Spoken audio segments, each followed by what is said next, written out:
App കി അദാലത്തിൽ Aam Aadmi party നേതാവ് കുമാർ വിശ്വാസിന്റെ മേലുള്ള ആദ്യത്തെ കുറ്റാരോപണം അധികാരത്തിനും പദവിക്കും വേണ്ടി അത്യാഗ്രഹം കാണിക്കുന്നു എന്ന്.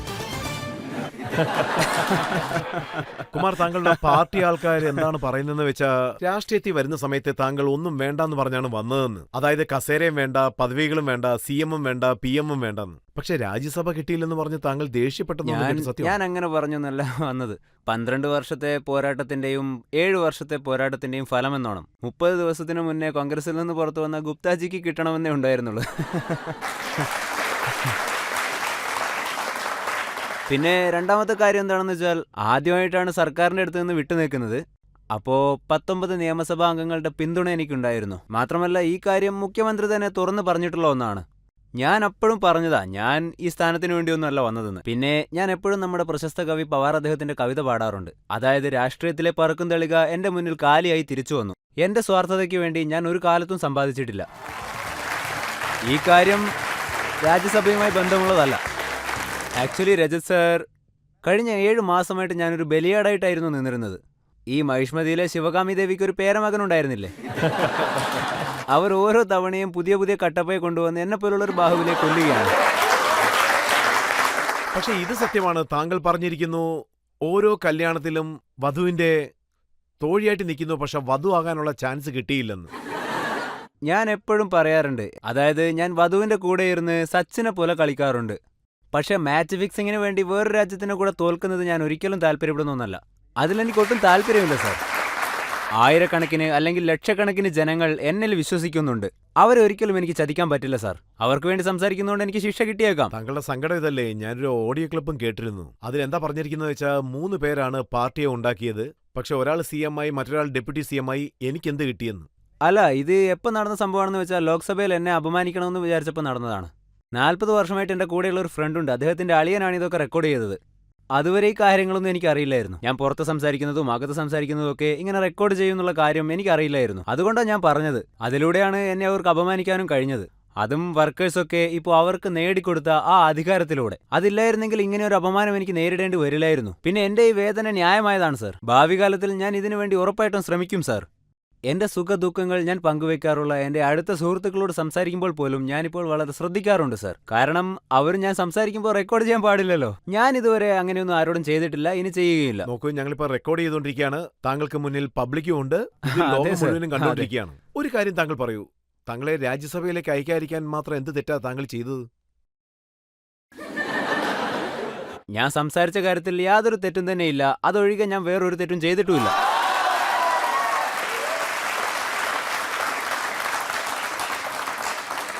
മനീഷ് സിസോഡിയ എന്താ പറയുന്നത് വെച്ചാൽ, ഇദ്ദേഹം ആവശ്യമില്ലാതെ ടെൻഷനാകുകയാണ്, ഇദ്ദേഹത്തിന്റെ പേര് ലിസ്റ്റിൽ പോലും ഇല്ല എന്ന്.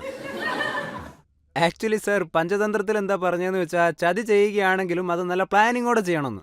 ഇപ്പം അവർ എൻ്റെ പേരില്ലാന്ന് പറയുന്നു. മീഡിയക്കാർ ഈ പ്രശ്നം ആവശ്യമില്ലാതെ വലുതാക്കുന്നു. പിന്നെ PSC മീറ്റിംഗ് നടന്നപ്പോൾ അവരെന്നെ ക്ഷണിക്കാതിരുന്നതിൻ്റെയും കാരണം എൻ്റെ പേര് അതിലുണ്ടായിരുന്നത് കൊണ്ടാണ്. പിന്നെ വേറെ ആരുടെയൊക്കെ പേരുണ്ടായിരുന്നോ അവരൊക്കെ ഇന്ന് PSC ചെയ്തുകൊണ്ടിരിക്കുകയാണ്, എല്ലാം ശ്രദ്ധിച്ചുകൊണ്ടിരിക്കുകയാണ്. ഒരുപാട് ജനങ്ങൾ അവരെ കേൾക്കുകയാണ്. അത് മാത്രമല്ല, അവരെ അഫിഡവിറ്റ് ഡിസംബർ 30 അന്ന് തന്നെ വാങ്ങിയെന്ന് ഞാൻ കേട്ടു. പിന്നെ ചെറിയ ചെറിയ പാർട്ടികളുടെ കൂടെ കുറച്ച് ഡെക്കോറം ഉണ്ടാവും, പിന്നെ കുറച്ച് ട്രാൻസ്പെറൻസിയും അവർക്കിടയിൽ ഉണ്ടാവും. അണ്ടമാനിൽ നിങ്ങൾക്ക് പാർട്ടി ആഘോഷിക്കാൻ പോവാം, പക്ഷെ പാർട്ടിക്കാർ മുഴുവൻ അണ്ടമാൻകാരാണെന്ന് നിങ്ങൾ വിചാരിക്കരുത്. അവരെല്ലാവരും ബുദ്ധിശാലികളാണ്. അവരെല്ലാം തന്നെ കാണുന്നുണ്ട്. കുറച്ചെങ്കിലും എന്തെങ്കിലും ചെയ്യണമെങ്കിൽ നല്ല പ്ലാനുകൾ ഉണ്ടാവണം. പിന്നെ എൻ്റെ പേരില്ല എന്ന് പറഞ്ഞതൊരു വലിയ കാര്യമൊന്നുമില്ല, അതിൻ്റെ ആവശ്യവും ഇല്ല. പക്ഷെ രാജ്യസഭയിലേക്ക് ആരെ അയക്കണോ ആരെ അയക്കണ്ടെന്ന് വല്ല ഡിസ്കഷനും ഉണ്ടായിരുന്നു? ഇല്ല സാർ, ആരും എന്നോട് ചോദിച്ചിട്ടില്ല. കാരണം എൻ്റെ ഉപദേശത്തിന് ഇവിടെ യാതൊരു വിലയുമില്ലല്ലോ. എന്നെ ഇലക്ഷൻ റാലിക്ക് മാത്രമേ ആവശ്യമുള്ളൂ, വർക്കേഴ്സിന് എൻ്റെ ആവശ്യമില്ല. ഇപ്പോൾ വർക്കേഴ്സ് എല്ലാവരും നിന്നോട് ചോദിച്ചിട്ട് പണിയെടുക്കണമെന്ന് ചോദിക്കുകയാണ്. പിന്നെ ഇപ്പോൾ പാർട്ടിയുടെ ഒഫീഷ്യൽ സ്പോക്ക് പേഴ്സൺസ് ഒക്കെ എന്താ പറയുന്നതെന്ന് വെച്ചാൽ, നിന്നോടിപ്പോൾ ട്വിറ്ററിലെല്ലാം ചോദിക്കാൻ പറ്റുമോ എന്നാണ്. അതായത് ഭാരതത്തിലെ ജനങ്ങൾ, അതായത് നമ്മുടെ രാജ്യത്തെ ജനങ്ങളുണ്ടല്ലോ, അവർ ഒരുപാട് കാര്യങ്ങളിൽ നന്നായിട്ട് ശ്രദ്ധിക്കാറുണ്ട്. കോമൺവെൽത്തിന്റെ സമയത്ത് സോണിയാഗാന്ധിക്ക് മിസ്അണ്ടർസ്റ്റാൻഡിംഗ് ഉണ്ടായിരുന്നു. പക്ഷേ അതൊന്നും ജനങ്ങൾ അറിയണ്ട എന്ന് അവർ വിചാരിച്ചു. ഞങ്ങൾ തെരഞ്ഞെടുപ്പിൽ മത്സരിച്ച് 9 മാസം മോദിജിക്കും ഈ തെറ്റായ അഭിപ്രായം ഉണ്ടായിരുന്നു. അതെന്താണെന്നാൽ ജനങ്ങളൊന്നും അറിയാൻ പോകുന്നില്ല എന്ന്. പക്ഷേ ജനങ്ങൾ എല്ലാത്തിനെപ്പറ്റിയും ഓർക്കാറുണ്ട്. പിന്നെ ശിശുപാലിന്റെ 99ാമത്തെ തെറ്റ് വരെ അവർ ക്ഷമിച്ചിരിക്കും. പക്ഷേ 100ാമത്തെ തെറ്റ് ചെയ്താൽ അവരെ അധികാരത്തെ തന്നെ ഇല്ലാതാക്കും. ആ അഹങ്കാരത്തെ അവർ ഇല്ലാതാക്കും. എനിക്കൊന്ന് മാത്രമേ ആവശ്യമുള്ളൂ, ആളുകളെ അഹങ്കാരത്തിൽ നിന്ന് മോചിപ്പിക്കണേ എന്ന്. ജനങ്ങളെ ശിക്ഷ കൊടുത്താലും ഇല്ലെങ്കിലും ദൈവം അവരെ ശിക്ഷിക്കാൻ പാടില്ല, ദൈവം അവരെ അനുഗ്രഹിക്കണം. പക്ഷേ ഇതിൽ ഇത്രയും കൺസേൺ ഉണ്ടായിരുന്നു, ഇത്രയും പ്രശ്നങ്ങൾ ഉണ്ടായിരുന്നു. താങ്കളുടെ സഹോദരൻ അരവിന്ദ് കെജ്രിവാൾ ഉണ്ടായിരുന്നു. അദ്ദേഹം എപ്പോഴും പറയുന്നത് കുമാർ വിശ്വാസ് എന്റെ അനുജനാണെന്നാണ്. അപ്പൊ അനുജൻ പോയി ജ്യേഷ്ഠനോട് സംസാരിക്കാമല്ലോ. ഞാൻ ശരിക്കും ശ്രമിച്ചിരുന്നു, പക്ഷേ സംസാരിക്കാൻ പറ്റിയില്ല. എന്നാലും അദ്ദേഹം എന്റെ നേതാവാകണമെന്നാണ് എന്റെ ആഗ്രഹം. കാരണം അണ്ണാജിയുടെ പിതാവ് യോഗീന്ദ്ര യാദവ് ജി എന്നെ അനിയനെന്നാണ് പറഞ്ഞത്. ഇതിനുവേണ്ടി ജനങ്ങൾ എന്നെ ഒരുപാട് അഭിനന്ദിച്ചിട്ടുണ്ട്. 7 മാസം മുന്നെയാണ് ജനങ്ങൾ എന്നെ അഭിനന്ദിച്ചിട്ടുള്ളത്, നിങ്ങൾ അവരുടെ അനുജനായതുകൊണ്ട് നിങ്ങളുടെ ഏർപ്പാടുകൾ ചെയ്തോ എന്ന്. സോ എന്റെ പ്രാർത്ഥന എന്താണെന്ന് വെച്ചാൽ കുടുംബം വളരേണ്ടതില്ല, പാർട്ടിയും ജനങ്ങളും വളർന്നാൽ മതി, നേതാവായിട്ടിരുന്നാലും മതി. പക്ഷെ അദ്ദേഹം വലിയ വലിയ ആൾക്കാരെ കൊണ്ടുവരാൻ ശ്രമിക്കുകയാണ്. അതായത് ഞാൻ കേട്ടത് അരവിന്ദ് ഷോരി, രഘുറാം രാജിനെ പോലുള്ളവരെ കൊണ്ടുവരാൻ, പിന്നെ യശ്വന്ത് സിംഗിയുടെ അടുത്തും സംസാരിച്ചിരുന്നു. പക്ഷേ ഒന്നും തന്നെ സംഭവിച്ചില്ല. 18 പേര് പോലും തയ്യാറായില്ല. രജത് സാർ, ഇത് ചിന്തിക്കേണ്ട കാര്യമാണ്. ഞങ്ങൾ പാർട്ടി തുടങ്ങി തെരഞ്ഞെടുപ്പിൽ ആദ്യമായിട്ട് വിജയിച്ച സമയത്ത് ഒരുപാട് വലിയ വലിയ ആളുകൾ പല ഭാഗങ്ങളിൽ നിന്നും ഞങ്ങളുടെ കൂടെ നിൽക്കാൻ തയ്യാറായിട്ട് തന്നെ വന്നു. അവരിതൊരു വലിയ സമരമാണെന്ന് പറഞ്ഞു. അപ്പം ഞങ്ങളുടെ വർക്കേഴ്സ് ഇതൊന്നും ചിന്തിക്കില്ലെന്നാണോ? അതായത് രാജ്യത്തെ 18 or 19 പേര് ഞങ്ങളുടെ കൂടെ നിൽക്കാൻ തയ്യാറാവാത്തത് എന്താണെന്ന്? താലത്തിൽ അലങ്കരിച്ച MLA മാർ സമ്മാനിച്ച ആ രാജ്യസഭാ സീറ്റ് അദ്ദേഹം എന്തിനാണ് തിരിച്ചു കൊടുത്തതെന്ന്? രഘുറാം രാജൻ ഒരു വലിയ വ്യക്തിയാണ്, പക്ഷേ അദ്ദേഹത്തിന്റെ PA ഞങ്ങൾക്ക് ആവശ്യമില്ല എന്ന് പറഞ്ഞപ്പോൾ അതെനിക്കും ഞങ്ങളുടെ ലക്ഷക്കണക്കിന് വർക്കേഴ്സിനും അതൊരു വലിയ അപമാനമായിരുന്നു. എന്നുവെച്ചാൽ ഞങ്ങൾക്കിടയിൽ എന്തോ ഒരു കാര്യമുണ്ട്. ഇപ്പം മോദിജിയെ കണ്ട് രാജ്യം മുഴുവൻ പേടിക്കുന്നുണ്ടെങ്കിൽ അതൊരു തെറ്റാണ്. കാരണം കോൺഗ്രസിനെ കണ്ടിട്ട് പേടിക്കാത്ത ഒരുപാട് ആളുകൾ, അതായത് ജോലിയിൽ നിന്ന് പുറത്താക്കിയ എന്നെ പോലുള്ള ആളുകൾ, ഞാൻ 17 വർഷം വിശ്വവിദ്യാലയത്തിൽ ജോലി എടുത്തിട്ടുണ്ട്. ഒരു ദിവസം ഒരു ചർച്ചയിൽ കോൺഗ്രസിലെ ദിഗ്വിജയ് സിംഗ് നിങ്ങൾ കോളേജിൽ എത്ര ദിവസം പോയിരുന്നു എന്ന് ചോദിച്ചു. അപ്പൊ തന്നെ ഞാൻ രാജിക്കത്ത് കൊടുത്ത് നാളെ മുതൽ നിങ്ങളെ കണ്ടിരിക്കാമെന്ന് പറഞ്ഞു. ഞാനൊരു സെക്കൻഡ് കൊണ്ട് ജോലി ഉപേക്ഷിച്ചു. ഇതുപോലെ ആയിരക്കണക്കിന് ആളുകളുണ്ട്, പക്ഷേ ഇന്ന് ഞങ്ങളെ പോലുള്ളവരെ രാജ്യസഭയിലേക്ക് കൊണ്ടുപോകാൻ അവർ തയ്യാറല്ല. അപ്പൊ ഞങ്ങളും ചിന്തിക്കേണ്ടതുണ്ട്, അതൊരു നേട്ടമാണ്. അവിടെ ഒരുപാട് വ്യക്തികൾ സംസാരിക്കും. അടൽജി മുതൽ ഇന്ദിരാജി വരെയുള്ളവരുടെ ഫോട്ടോ അവിടെ കാണാം. ഒരു കാലത്ത് പട്ടേൽജി അവിടെ സംസാരിച്ചിട്ടുണ്ട്. വലിയ വലിയ ആൾക്കാർ പോലും രാജ്യസഭയിൽ പോകാൻ ആഗ്രഹിക്കാത്തപ്പോൾ താങ്കൾ എന്തിനാണ് രാജ്യസഭയിലേക്ക് പോകണമെന്ന് ആഗ്രഹിച്ചത്? അല്ലല്ല, നിങ്ങൾ നോക്കൂ, ഞാൻ അറിയാൻ മാത്രമേ ആഗ്രഹിച്ചുള്ളൂ, ഒരിക്കലും മറയ്ക്കാൻ ആഗ്രഹിച്ചില്ല. ഇതൊരു വിചിത്രമായ രാഷ്ട്രീയ സംഭവമാണ് സർ. നിങ്ങൾക്ക് രാജ്യസഭയിൽ പോകാൻ ആഗ്രഹമുണ്ടോ? ഇല്ല, അത് പാർട്ടിയാണ് തീരുമാനിക്കുക. ഞാൻ വെറൊരു വർക്കർ മാത്രമാണ്. അതെന്തോന്ന് വർക്കറാണ് സർ. പിന്നെ ദിഗ്വിജയ് സിംഗ് നിങ്ങളോട് സംസാരിക്കണം എന്ന് പറഞ്ഞപ്പോൾ എനിക്ക് വരാൻ പറ്റില്ല, എനിക്ക് വേണ്ടി പകരം കുമാർ വരുമെന്ന് പറഞ്ഞു. അതുപോലെ സന്ദീപ് ദീക്ഷിത് വിളിച്ചപ്പോഴും എനിക്ക് വരാൻ പറ്റില്ല, എനിക്ക് പകരം കുമാർ വരുമെന്ന് പറഞ്ഞു. അതുപോലെ ചാനലിൽ നിന്ന് ചർച്ചയ്ക്ക് വേണ്ടി വിളിച്ചപ്പോഴും അവർക്ക് പകരം കുമാറാണ് പോയി സംസാരിച്ചത്.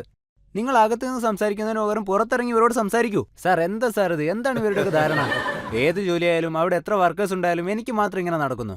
പിന്നെ ഇതിൽ വിഷമിപ്പിക്കുന്ന കാര്യം, അശുതോഷിനെ പോലെയുള്ള നന്നായിട്ട് സംസാരിക്കുന്ന മാധ്യമപ്രവർത്തകരും അവിടെ പോകുന്നുണ്ട്. എന്നിരുന്നാലും ദുഃഖം ഉണ്ടാവും. അതുപോലെ തന്നെയാണ് ഞാനും പുറത്ത് കാണിച്ചത്. പക്ഷെ അവരതൊന്നും കണ്ടതായി നടിക്കാൻ പോലും കൂട്ടാക്കിയില്ല. ജനാധിപത്യ മര്യാദയുണ്ടല്ലോ, അതുപോലും അവർ കാണിച്ചില്ല. ഞാൻ അത്രയ്ക്കും ഉപയോഗശൂന്യനായെന്നാണോ?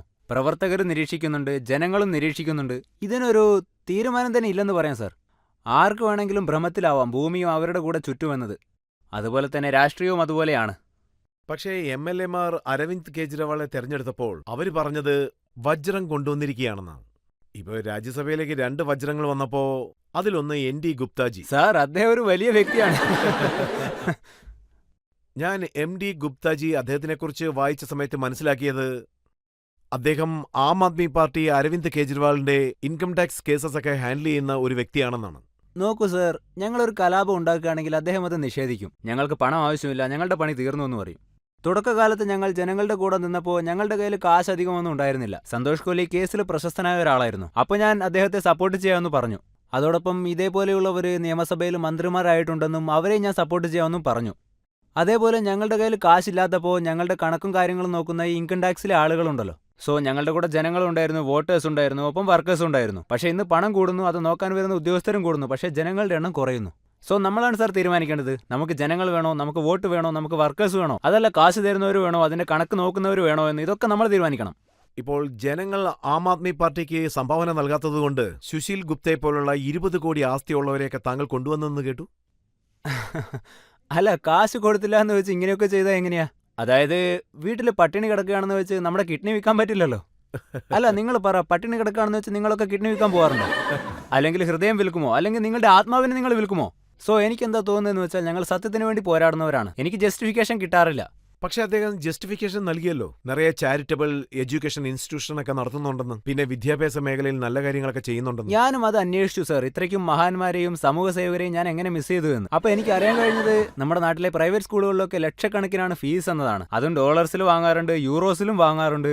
അപ്പോ മനീഷ് ജി എന്താ പറഞ്ഞെന്ന് വെച്ചാൽ ഞാൻ 15,000 പേരെ പഠിപ്പിക്കുന്നുണ്ട്. ഒരു ഭാഗത്ത് ഞങ്ങൾ ഡൽഹി സർക്കാരിന്റെ അടുത്ത് ഇങ്ങനെ പറയുന്നു, അതായത് പ്രൈവറ്റ് സ്കൂൾസും പ്രൈവറ്റ് ഹെൽത്ത് ഇൻസ്റ്റിറ്റ്യൂഷൻസും ഒക്കെ നഷ്ടമാണ് ഉണ്ടാക്കുന്നതെന്ന്. അതുകൊണ്ട് നമ്മൾ അതൊക്കെ മാറ്റി ഗവൺമെന്റ് ഇൻസ്റ്റിറ്റ്യൂഷൻസ് കൊണ്ടുവരണമെന്ന്. മറ്റൊരു ഭാഗത്തുള്ള വ്യക്തികൾ പ്രൈവറ്റ് സ്കൂൾ നടത്തുന്നുണ്ട്, പ്രൈവറ്റ് ഹോസ്പിറ്റൽസ് നടത്തുന്നുണ്ട്, മാത്രമല്ല ബോർഡിംഗ് സ്കൂൾ നടത്തുന്നുണ്ട്. ആദ്യം നിങ്ങളുടെ നിലപാട് വ്യക്തമാക്കൂ, ഈ ഭാഗത്ത് നിൽക്കണോ ആ ഭാഗത്ത് നിൽക്കണോ എന്ന്. കാരണം ജനങ്ങളും നിങ്ങളും ഇതിൽ കൺഫ്യൂസ് ആവാൻ പാടില്ല. ഇതൊക്കെ കാണാൻ തമാശയായിട്ടുണ്ട്. പക്ഷേ ഏതൊരു വ്യക്തിയാണോ നമ്മൾ വലിയ ജ്ഞാനിയായിട്ട് കരുതിയത്, അദ്ദേഹത്തെ ഞാൻ കാണുമ്പോൾ പേര് വായിച്ചപ്പോൾ എല്ലാം നോക്കിയാണ് അദ്ദേഹം വായിച്ചുകൊണ്ടിരുന്നത്. സോ നിയമസഭാ സാമാജികരുടെ അടുത്ത് അദ്ദേഹം ആരാണെന്ന് ചോദിച്ചപ്പോൾ അവർക്കാർക്കും അദ്ദേഹത്തെ അറിയില്ല. പക്ഷേ എപ്പോഴെങ്കിലും താങ്കൾക്ക് അദ്ദേഹത്തെ മീറ്റ് ചെയ്യാനുള്ള സന്ദർഭം കിട്ടി? ഒരു തവണ എനിക്കും ചാൻസ് കിട്ടിയിരുന്നു. ഞാൻ സുശീൽ ഗുപ്ത അദ്ദേഹത്തെ കണ്ടു.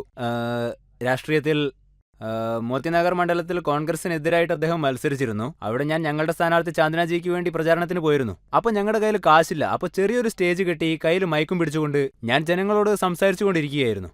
അപ്പം ഞങ്ങളുടെ മുന്നിലൂടെ അവരൊരു വലിയ കാറിൽ പോയി. അതും ഒരു കോസ്റ്റ്ലി ആയിട്ടുള്ള കാറ്. അദ്ദേഹം 2 ബോഡി ഗാർഡ്സിന്റെ നടുവിലായിരുന്നു നിന്നുകൊണ്ടിരുന്നത്. ദേ ഈ വിജയത്തിന്റെ ചിഹ്നം എന്റെ നേരെ കാണിച്ചുകൊണ്ട് അദ്ദേഹം അഹങ്കാരത്തോടെ നിന്നു. അപ്പോൾ എൻ്റെ കയ്യിൽ മൈക്കുണ്ടായിരുന്ന കാര്യം വർക്കേഴ്സ് എന്നെ ഓർമ്മിപ്പിച്ചപ്പോഴാണ് എനിക്ക് ശരിക്കും ഓർമ്മ വന്നത്. അപ്പം ഞാൻ പറഞ്ഞത്, സുശീൽ ഗുപ്താജി, നിങ്ങൾ എൻ്റെ മുന്നിലൂടെ പോകുന്നു, നിങ്ങളുടെ കയ്യിൽ 1000 കോടി രൂപ ഉണ്ടായിരിക്കാം, പക്ഷേ ഇവിടെ ആം ആദ്മി പാർട്ടി ജയിക്കും, നിങ്ങളുടെ കയ്യിലുള്ള കാശ് തോൽക്കുമെന്നും പറഞ്ഞു. പക്ഷേ സുശീൽ ഗുപ്ത ഇന്നെ തോൽപ്പിച്ചു കളഞ്ഞു. പിന്നെ സുശീൽ ഗുപ്താജിയുടെ മുഖത്ത് അന്നൊരു പുഞ്ചിരി ഉണ്ടായിരുന്നു. അതിൻ്റെ അർത്ഥം എന്നോടുള്ളൊരു ഉപദേശം പോലെ തോന്നിയിരുന്നു. പിന്നെ ഞാനിപ്പോൾ കോൺഗ്രസിനെ അഭിനന്ദിക്കുകയാണ്. രാജ്യത്തെ ശക്തിയുള്ള ഒരു പാർട്ടി എന്ന് വെച്ചാൽ ചുമ്മാതല്ല. ഒരു MLA പോലും ജയിപ്പിക്കാൻ പറ്റില്ല, പക്ഷേ തോറ്റ MLA അവർ രാജ്യസഭ MP ആക്കിയിരിക്കുന്നു. സോ അതൊരു അത്ഭുതകരമായ കാര്യമാണ്. നമ്മൾ ഈ രാഷ്ട്രീയമൊക്കെ കോൺഗ്രസിന്റെ അടുത്തുനിന്ന് പഠിക്കണം. പക്ഷേ താങ്കൾക്ക് സപ്പോർട്ട് ചെയ്ത് ഒരു MLA പോലും സംസാരിച്ചില്ലേ? ഒരു PSC മെമ്പർ പോലും സംസാരിച്ചില്ലേ? വലിയ രാഷ്ട്രീയ നേതാവായ കുമാർ വിശ്വാസിനെതിരായിട്ട് അന്യായം നടന്നെന്ന്. നിങ്ങൾക്കൊരു കാര്യം അറിയില്ലേ? ഹസ്തിനപുര സിംഹാസനത്തിന്റെ മുന്നിൽ വെച്ച് ദ്രൗപദിയുടെ വസ്ത്രാക്ഷേപം നടത്തിയപ്പോൾ പിതാമഹൻ ഭീഷ്മർ പ്രതികരിച്ചില്ല. അത് മാത്രമല്ല, ഗുരു ദ്രോണരും ആ സമയത്ത് പ്രതികരിച്ചില്ല. മഹാത്മാ വിതുരരും പ്രതികരിച്ചില്ല. പക്ഷേ മഹർഷി വ്യാസന്റെ ശിക്ഷകളിൽ നിന്ന് ആർക്കും മുക്തരാകാൻ കഴിഞ്ഞില്ല. അതേപോലെ ഗംഗാപുത്രൻ ഭീഷ്മർക്ക് മരണത്തിനു വേണ്ടി ശരശയ്യയിൽ കാത്തിരിക്കേണ്ടി വന്നു. ചരിത്രത്തിൽ ആരൊക്കെ അധർമ്മത്തിന് നേരെ മൗനം പാലിച്ചുവോ അവരൊക്കെ ചരിത്രത്തിലെ ഭീരുക്കളായി തന്നെ അറിയപ്പെടും. ഇന്ന് നമ്മൾ എന്തെങ്കിലും സംസാരിക്കണോ വേണ്ടോ എന്നത് നമ്മൾ തന്നെയല്ലേ തീരുമാനിക്കേണ്ടത്. സോ എനിക്ക് നല്ലത് നടന്നാൽ ഞാൻ പറയും, എനിക്ക് നഷ്ടമാണ് സംഭവിക്കുന്നതെങ്കിൽ പറയത്തില്ല. ഈ സാഹചര്യത്തിൽ താങ്കളുടെ ഉള്ളിലുള്ള കവി എന്തായിരിക്കും പറയുന്നത്? സാർ, ഞാൻ ഒരു കാര്യം മാത്രമേ പറയാൻ ആഗ്രഹിക്കുന്നുള്ളൂ. രാഷ്ട്രീയത്തിൽ ഒരു നേട്ടവുമില്ല, നഷ്ടവുമില്ല. നിങ്ങളെപ്പോലുള്ള ഒരാൾ നിയന്ത്രിക്കപ്പെടാനും ഞാൻ ആഗ്രഹിക്കുന്നില്ല. അതുകൊണ്ട് ചതിയിലൂടെ എന്നെ ഈ മണ്ണിൽ കുഴിച്ചു മൂടിയാലും ശരി, ഞാനൊരു വിത്താണ്. അതുകൊണ്ട് മുളച്ചു പൊന്തുക തന്നെ ചെയ്യും.